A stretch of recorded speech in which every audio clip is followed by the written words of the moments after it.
ल साथीहरू, आज हामीले चिकनको अचार बनाउँदैछौँ है। यहाँ सबै इन्ग्रिडियन्ट्सहरू हेर्नुहोस्। यी सुकेको खुर्सानी, स्लाइस गरेको चाहिँ यो अदुवा, तपाईँको चाहिँ यो लगभग 5 फुरान, यसमा धनियाँ चाहिँ यो सौँफ, तोरी अनि ब्ल्याक पेपर, यो चाहिँ तपाईँको लसुन भयो है साथीहरू। हामीले चाहिँ यो बोनलेस चिकनलाई चाहिँ तेलमा डिप फ्राइड भएको तेलमा चाहिँ फ्राइड गर्दैछौँ है।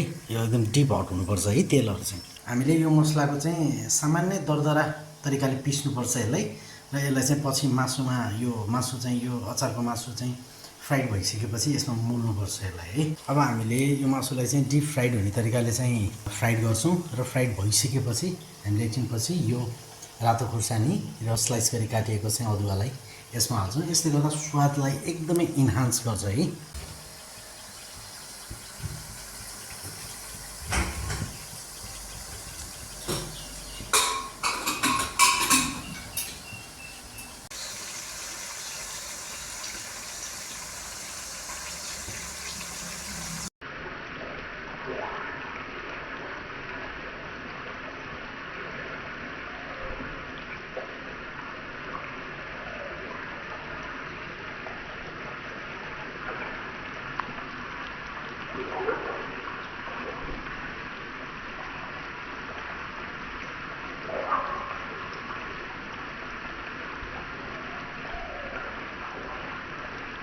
यो मसलालाई चाहिँ अब यो अचारमा हाल्नुको लागि चाहिँ बनाउनुको निम्ति यसलाई अब मसिनमा हालेर पिस्छौँ है।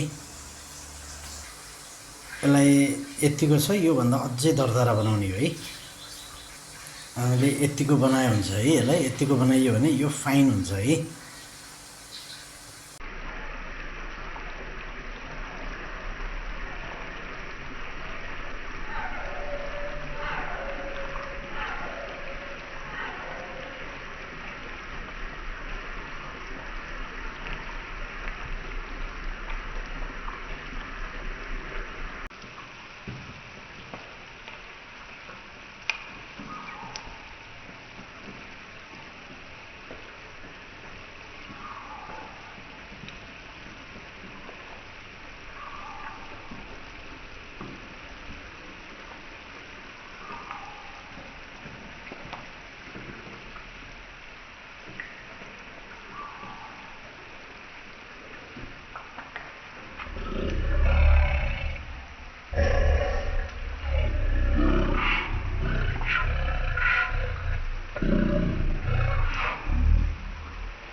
हामीले हामीले यति बेला चाहिँ यो मासुमा तपाईँको रातो खुर्सानी, त्यसपछि लसुन र स्लाइस गरेर राखिएको अदुवालाई चाहिँ यो मासु अलिअलि रातो भइसकेपछि, रातो फ्राई अलिकति डिप हल्का फ्राइड भइसकेपछि हामीले अब यो मासुसँगै यसलाई पनि मोल्छौँ है।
हामीले यो मासुलाई चाहिँ एकदमै अलिकति रातो हुने गरी भुट्नुपर्छ। रातो भएर भुटिसकेपछि त्यसपछि मात्र हामीले यसमा मसलाहरू हाल्छौँ है। यो अझै भुटिन बाँकी छ। हेर्नुहोस् त कस्तो मिठो देखिएको है साथीहरू। यो अहिले भुटिँदैछ है। हामीले यसमा चाहिँ लसुन हाल्यौँ, त्यसपछि रातो खुर्सानी हाल्यौँ र स्लाइस गरेर राखिएको अदुवालाई चाहिँ हामीले यसै मासुसँग भुटेका छौँ है साथीहरू।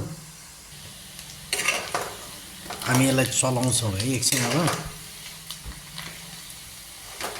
ल हेर्नु त साथीहरू कस्तो रातो भइसकेको छ यो है।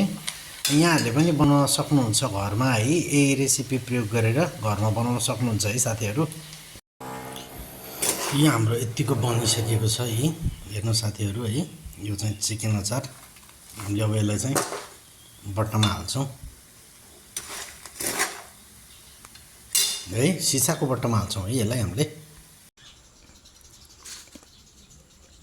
जब हाम्रो यो फाइनल अचार बनिसकेको छ, अचार बनिसकेपछि यहाँहरूले देख्न सक्नुहुन्छ। हेर्नुहोस् कस्तो राम्रो बनेको छ, रातो छ। यसलाई तपाईँले चाहिँ सिसाको भाँडोमा राम्रोसँग सफा गरेर राख्नुभयो भने करिब 3 महिनासम्म अथवा 3 महिनाभन्दा बढी पनि खान सक्नुहुन्छ। तर प्राय यसरी बनाएको चिज चाहिँ 3 महिनाभन्दा बढी प्रयोग गरिँदैन।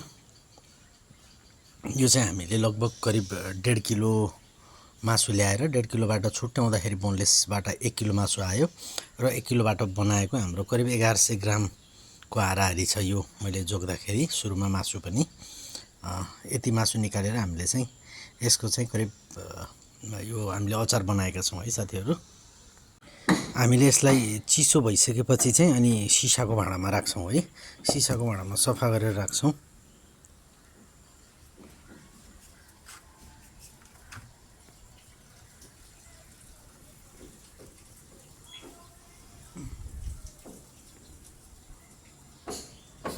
हेर्नुहोस् साथीहरू कस्तो राम्रो देखिएको छ है।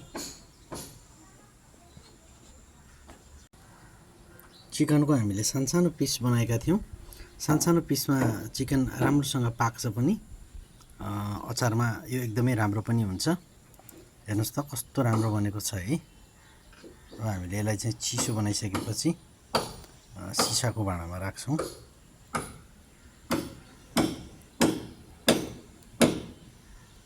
यो अहिले चाहिँ अलिकति तातो छ। अलिकति सेलाइसकेपछि हामी यसलाई राख्छौँ है साथीहरू।